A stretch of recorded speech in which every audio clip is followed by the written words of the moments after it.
Hey guys, my name is Dr. Sharnael Wolverton Sehon with Swiftfire International, and today I have a quick subject to talk to you about regarding sex, intimacy, and raising our world. How is sex related to raising your world? Well, this is an interesting topic, and I'm sure that the word sex got your attention this Wednesday.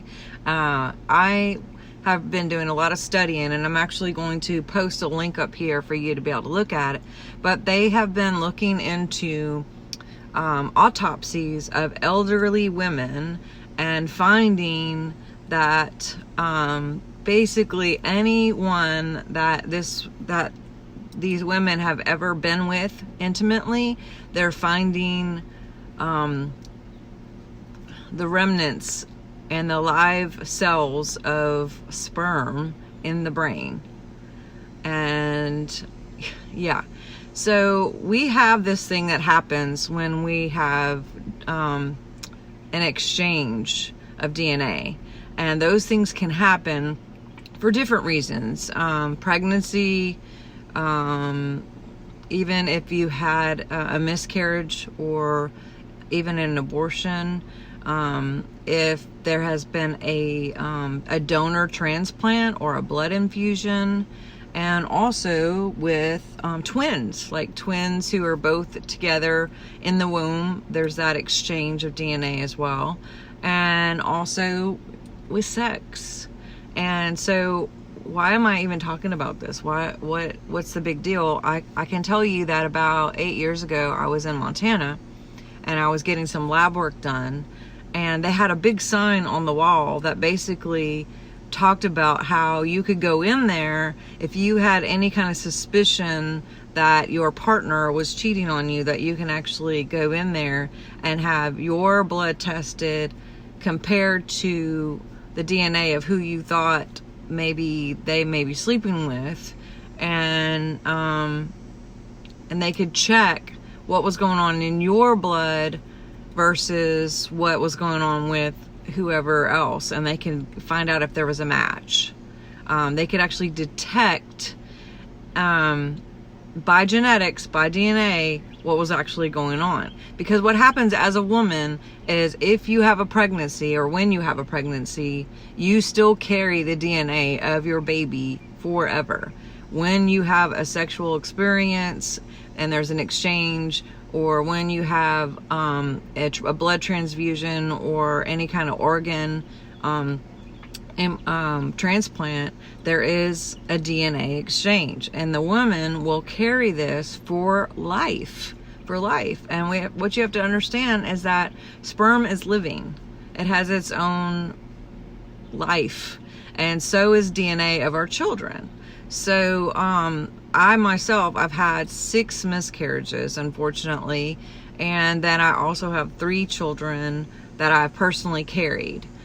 Because of that, I can have an ability, or an innate ability, just like any of you, to be able to sense like if something's going on with any of them, because I actually am carrying them within me, literally. Same thing if you have sexual partners, or a partner preferably. There are ramifications of that, because you can actually tune in to what's going on with them physically, because you are still carrying them physically.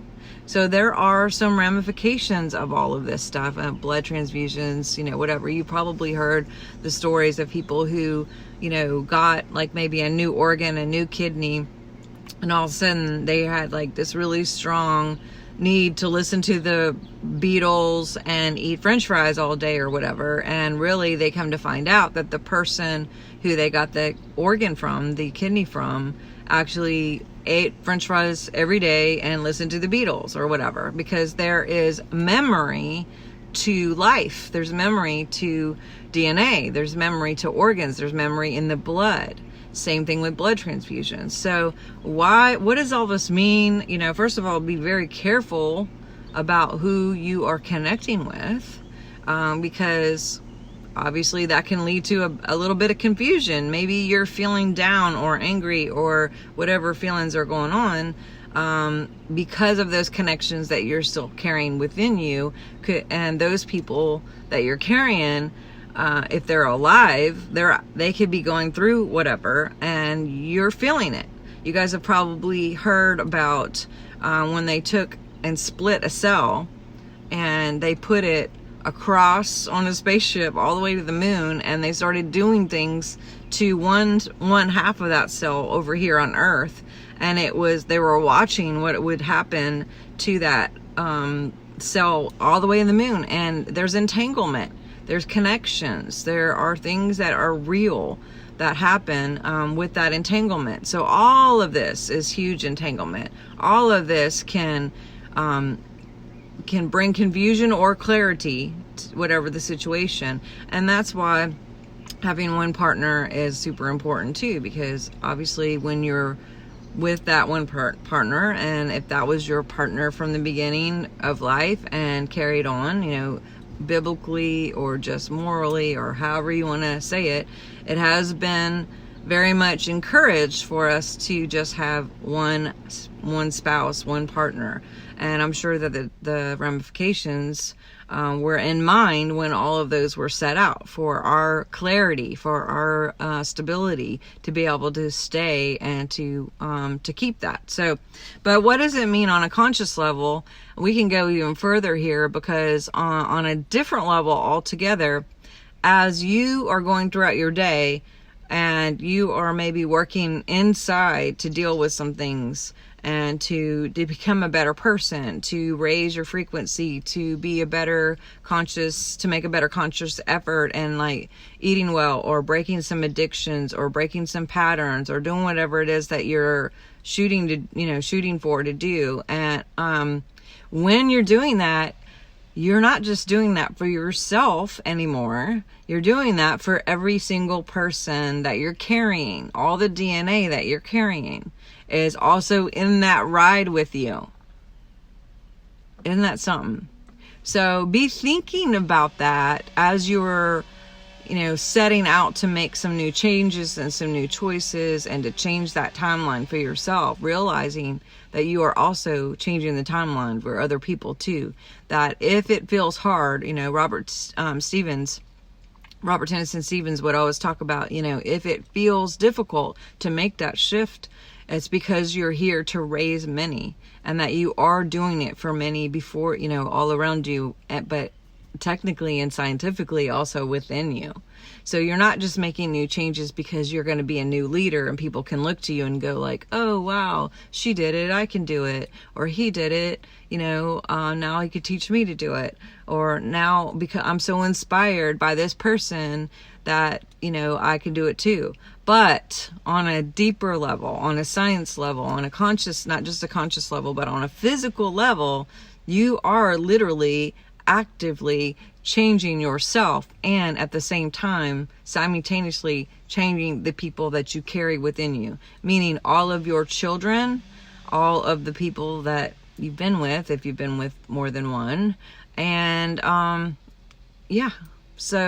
if you've had a transplant, I guess you won't change the person that you got the transplant from unless they're still living, but maybe. Same with blood. So there are things that we need to be more aware of, and there's things that are opening up more and more to us as far as science and spirit connecting. And I just want to encourage you guys that when you're out there making these choices, first of all, be very careful about intimacy and any of those things that we talked about. But also, when things may seem whatever difficult, just have that mindset that you can do this and that you are called, and that if it's in you for the idea for it to happen, then you just got to remember God and you is also in you. He has that DNA within you. You are a born again creation, and we can be born and born and born and born and born as we are awake and awake and awake and awake and awake to remembering God within us. See, sin is not what what people have made it to be. Sin, by definition, is just missing the mark. And when we sin, it's not just about the 10 commandments. It's about not remembering that God's within us. It's not doing everything that God would do. And so as we can remember, meaning remember, remind the heart right here, get in union again with God in us, the more that we can concentrate and remember that, oh my gosh, we have every power. We have access to every power of what and who God is. And we can do all of those things. And as we do those things, and as we remember, that's how we're staying in the staying power of all the things that God is. So I hope this is making sense. Because the only time that we're actually, quote, in sin is when we miss the mark of remembering that God is truly, fully in us. And the kingdom of God is within. The kingdom of God is within. So listen to that voice within you. Do the things. Follow that GPS, that God internal system right here within us. And you'll be on the right track. So I'm going to send you that link here. And I hope that you guys got something out of this. Let me know if you have any questions. And definitely share and tag some people. All right? Talk to you soon. Bye.